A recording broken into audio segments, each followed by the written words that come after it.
नमस्कार, साधना न्यूज में आपका बहुत स्वागत है। मैं हूं अमित तिवारी और आप देख रहे हैं पोस्टमार्टम। आज के पोस्टमार्टम में हम चर्चा करेंगे कैग के कांटे की, उस कांटे की जो सरकार और उसमें बैठे भ्रष्ट मंत्रियों के लिए मुसीबत का सबब बन चुका है, उस कांटे की जिसकी वजह से कई बड़े नेता तिहाड़ की मेहमान नवाजी कर रहे हैं। चर्चा इस बात पर भी होगी कि आखिर 150 साल पुरानी संस्था की ऑडिट अब जाकर इतनी असरदार साबित होती हुई क्यों दिख रही है। क्या इससे पहले कैग ने ऐसी प्रभावी रिपोर्ट तैयार नहीं की, या रिपोर्ट तो तैयार हुई पर जनता से छिपा ली गई। सवाल यही कि जो कैग पिछले 150 सालों से फूल था, आज वो कांटा क्यों नजर आ रहा है। इस तमाम बिंदुओं को जानने की कोशिश करेंगे, ये कांटा इतना चुप क्यों रहा है। इस चर्चा में मेरे साथ हैं एनके सिंह, संपादक साधना न्यूज। एनके, बहुत स्वागत है आपका। धन्यवाद। शुरुआत करते हैं कार्यक्रम की।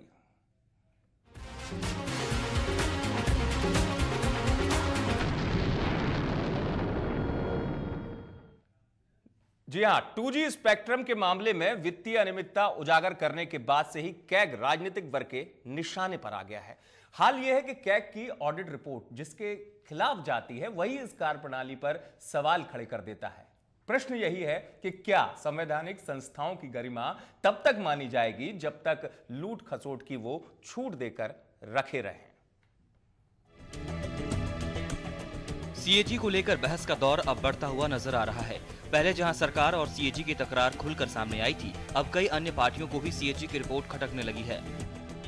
2G स्पेक्ट्रम के मामले में 1,76,000 करोड़ के घोटाले को उजागर करने के बाद से ही इस संवैधानिक संस्था की सक्रियता पर सवाल उठाए जाने लगे थे। वहीं सीएजी ने भी एक प्रेस कॉन्फ्रेंस के जरिए 2G स्पेक्ट्रम मामले पर अपनी रिपोर्ट की स्थिति साफ की थी। ये बात प्रधानमंत्री डॉक्टर मनमोहन सिंह को इतनी नागवार गुजरी कि उन्होंने अपनी नाराजगी जताते हुए साफ तौर से कह दिया था कि सीएजी को नीतिगत मामलों में बोलने का कोई अधिकार नहीं है। वहीं कपिल सिब्बल ने कहा था कि रिपोर्ट में 1,76,000 करोड़ रुपए के नुकसान का आंकड़ा सही नहीं है और रिपोर्ट में नुकसान को बढ़ा चढ़ाकर दिखाया गया। स्पेक्ट्रम मामले में सरकारी खजाने को एक भी पैसे का नुकसान नहीं हुआ है। इसी क्रम में अब बिहार के उप मुख्यमंत्री सुशील मोदी ने भी सीएजी पर सवाल खड़े कर दिए हैं। सीएजी की कुल मिलाकर फंक्शनिंग के बारे में पूरे देश भर के बारे में, और मुझे लगता है कि इसकी पूरी फंक्शनिंग के बारे में और नए सिरे से विचार होने की आवश्यकता है। सरकार ने कमीशन बनाया था, national commission to review the working of the constitution. उसने ये अनुशंसा की है कि ये जिससे चुनाव आयोग मल्टी मेंबर होता है, उसी प्रकार से सीएजी की जो संस्था है वो मल्टी मेंबर वो संस्था होनी चाहिए। आपको बता दें कि सीएजी ने जो बिहार की ऑडिट रिपोर्ट तैयार की थी उसमें 67,000 करोड़ के घोटाले की बात उजागर हुई थी, जिसके संबंध में अपनी सफाई देते हुए सुशील कुमार मोदी ने इस संस्था पर सवाल खड़े करने के साथ ही चुनाव आयोग को भी मल्टी मेंबर संस्था बनाने की वकालत कर डाली। मतलब साफ है, जिसके भी कारनामे सीएजी की रिपोर्ट में गलत साबित होते हैं वही इस संस्था की कार्यप्रणाली पर सवाल खड़े करने लगता है। यहाँ विचार करने वाली बात यही है कि जो संस्था पिछले 150 वर्षों से अस्तित्व में है और ऑडिट का काम कर रही है, उस पर अब हंगामा क्यों खड़ा किया जा रहा है। ब्यूरो रिपोर्ट, साधना न्यूज।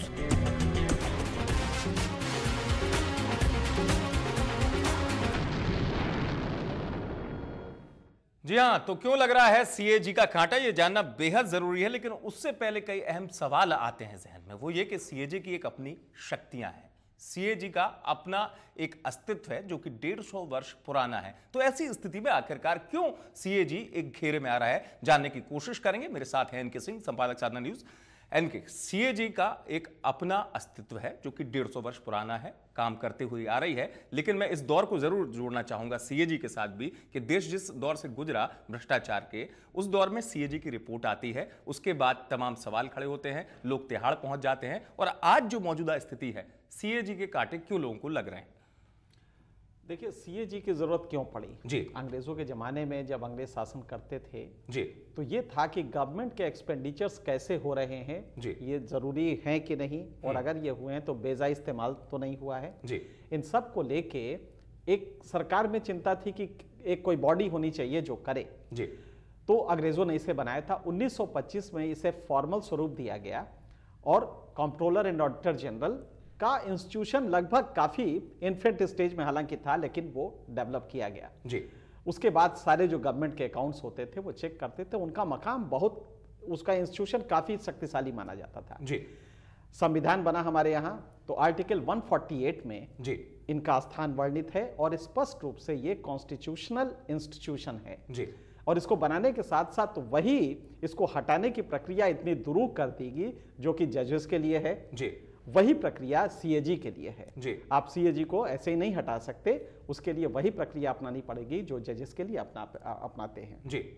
इसका मतलब क्या था? इसका मतलब था कि इसको इतना पक्का इस इंस्टीट्यूशन पे रहने वालों को इतना ताकतवर बना दो कि सरकार के खिलाफ ये खुलेआम जी, ये कह सके कि नहीं आपने गलती की है जी। इनको पद से हटाए जाने का डर ना हो जी। सरकारी जो मशीनरी बेजा इस्तेमाल होती है, ब्लैकमेल करती है, वो ना करने पाए। इसलिए इस इंस्टीट्यूशन को बहुत पाक साफ और बहुत ताकत देके लाया गया। जी। अभी तक आप देखें कि 64 साल में क्या वजह है, जब एक बार गुर्रा के तन के खड़ा होता है इलेक्शन कमीशन, जी। चीफ इलेक्शन कमीशन, कोई ताकतवर आदमी बनता है तो इलेक्शन कमीशन की गरिमा बढ़ती है। और आज आप देख रहे हैं कि देश में अगर चुनाव सुधार हुए हैं तो उसमें कमाल इलेक्शन कमीशन नाम के इंस्टीट्यूशन का था। बिल्कुल। तो आखिर एक कोई व्यक्ति आता है, वो इंस्टीट्यूशन को जो सुषुप्ता अवस्था में रहती हैं उनको अचानक खड़ा करके समाज के प्रति उपादेय बनाता है। जी। टीएन सेशन जैसे ही आए, चीफ इलेक्शन कमिश्नर हुए, इलेक्शन कमीशन बिल्कुल डिफरेंट हो गया। इसके पहले इलेक्शन कमीशन एक बहुत ही कमजोर सी संस्था थी जो कि तमाम कांग्रेस के लोग या अन्य पार्टी के लोग चुनाव में घपला करते थे, वो कुछ बोल नहीं पाती थी। टीएन सेशन आए और तब से इलेक्शन कमीशन एक बड़ा संस्था बना, एक बड़ी संस्था के रूप में जन उपादेयता इसकी बढ़ी। जी। यही स्थिति है कंट्रोलर एंड ऑडिटर जनरल की। मैं करीब 20 साल से पार्लियामेंट कवर करता हूं, मुझे याद नहीं है कि कभी भी सीएजी के रिपोर्ट पे कोई हंगामा हुआ हो आज से 10 साल पहले तक। कोई जानता नहीं था। सीएजी की रिपोर्ट आती थी, पार्लियामेंट में टेबल होती थी, लाख वो कुछ कहता रहे, पार्लियामेंट में चर्चा ही नहीं होती थी, ऐसे ही उसको सीन करके पास कर दिया जाता, मतलब गंभीरता से नहीं लिया, कभी भी नहीं लिया गया। आज एक सीएजी तन के खड़ा होता है, वो ऑनेस्ट है, इसके बारे में दुनिया जानती है कि विनोद राय एक बहुत ही honest controller and auditor general हैं। उन्होंने अपनी एक रिपोर्ट दी। अब बहुत बेचैनी है जब उन्होंने बताया कि साहब 1,76,000 करोड़ 2G स्पेक्ट्रम में गया है, तो प्रधानमंत्री से लेके चिदम्बरम से लेके पूरी के पूरी पावर्स दैट बी जो सत्ता में है इस समय, सबने कहा कि नहीं साहब ये अपना ब्रीफ एक्सिट करें, इनको प्रेस कॉन्फ्रेंस नहीं करनी चाहिए वगैरह वगैरह। उसने जब नेगेटिव आपको लगता है तब आपको उन संस्थाओं पे ऐतराज होने लगता है। मीडिया ने जब अन्ना हजारे के केस को उजागर करना शुरू किया तो मीडिया पे आरोप लगाना शुरू हो गया। जब भी संस्था कोई काम करना शुरू कर रही है, अपना सही काम, अगर मीडिया राखी सावंत का डांस दिखाए तो सरकार को कोई ऐतराज नहीं है। अगर कंट्रोलर एंड ऑडिटर जनरल चुपचाप ये दबा के और ये कह दे कि नहीं साहब 2G में जो कुछ भी हुआ उसमें नोशनल फिगर, क्योंकि 2G स्पेक्ट्रम में यह है कि 2001 का जो आपने रेट लिया है उसी को अगर 2007 में आप दे रहे हैं, जबकि टेली डेंसिटी लगभग 10 गुना बढ़ गई। बिल्कुल। आज टेली डेंसिटी भारत में 71% है। उसी रेट पे अगर आप दे रहे हैं तो आपने कहीं ना कहीं घपला किया है। और मूल्यांकन भी उसी दृष्टि से होगा, उसी हिसाब से किया। जब वो कैलकुलेट किया गया तो पता लगा कि 1,76,000 करोड़ का घाटा है। आपने चूना लगा दिया, सरकार के खाते में नहीं जा पाया, उस पर ऐतराज है। आज सुशील मोदी को क्यों ऐतराज है? इसलिए कि उनकी गवर्नमेंट में लगातार वो कह रहे हैं कि 11% हमारा ग्रोथ रेट है। हकीकत यह है कि यह फर्जी ग्रोथ रेट है और इसको एक नहीं कम से कम 20 इकोनॉमिस्ट कह चुके हैं। और यहां तक कि खुद उन्हीं की गवर्नमेंट ने एक बार कहा कि ये हमारे अकाउंटिंग में कुछ गड़बड़ है। आज सीएजी ने जब कहा कि नहीं आपने कुछ फिक्टिशियस फिगर्स दिए हैं, आपका तमाम जो खर्चा है वो गलत है, तो आज जब बिहार को ये माना जा रहा है, नीतीश कुमार को माना जा रहा है कि विकास के सबसे बड़े मसीहा हैं, ऐसे में जब एक क्रेडिबल इंस्टीट्यूशन ये आरोप लगा रही है तो आपके काफी बुरा लग रहा है। आपको ये लग रहा है कि साहब ये तो हमारा पूरा का पूरा ढह जाएगा। बिल्कुल, क्योंकि कोई छोटे मोटे इंस्टीट्यूशन ने नहीं लगाया है। अगर मीडिया लगाती तो आप बहुत कुछ करते। बिल्कुल बिल्कुल, आपने ऑलरेडी मीडिया को तो काफी कुछ दबा रखा है।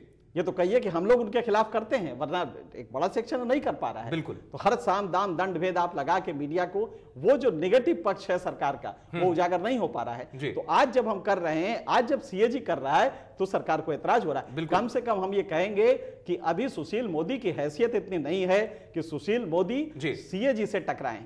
प्रधानमंत्री टकरा के देख चुके हैं क्या हश्र हुआ है। और अगर आपने गलत किया है तो सर झुका के मान लीजिए, ये आपके लिए ज्यादा हित में होगा, क्योंकि जनता सीएजी की गरिमा, सीएजी की विश्वसनीयता कम से कम आप जैसे पॉलिटिशियन से ज्यादा मानती है। बिल्कुल ज्यादा मानती है, और उन स्थितियों को देखना होगा। आपने प्रधानमंत्री का जिक्र किया, मैं उन पर जरूर आऊंगा, क्योंकि प्रधानमंत्री भी इसी दौर में कहते हुए नजर आते हैं एक बॉडी है संविधान द्वारा जैसे आप बता रहे हैं इतनी शक्तियां प्रदत्त है, उसमें एक आस्था है। नहीं नहीं, आपकी हिम्मत पड़ रही है। नीतिगत उन्होंने ये तक कहा कि नीतिगत मामलों में इनको बोलने का कोई अधिकार नहीं। यहां तक प्रधानमंत्री कोई नीति नहीं है। सीएजी कहीं नीतिगत मामले में कहां बोल रहा है? जी, प्रधानमंत्री ऐसा कहते नजर आ रहे हैं। नहीं, वो गलत। यही लगातार हम कह रहे हैं कि जो संस्था अपना काम करना शुरू कर रही है उससे प्रधानमंत्री से लेकर मुख्यमंत्री से सब उसके पीछे पड़ जा रहे हैं। मीडिया ने अपना काम शुरू किया, मीडिया पे आरोप लगाना शुरू कर दिया गया।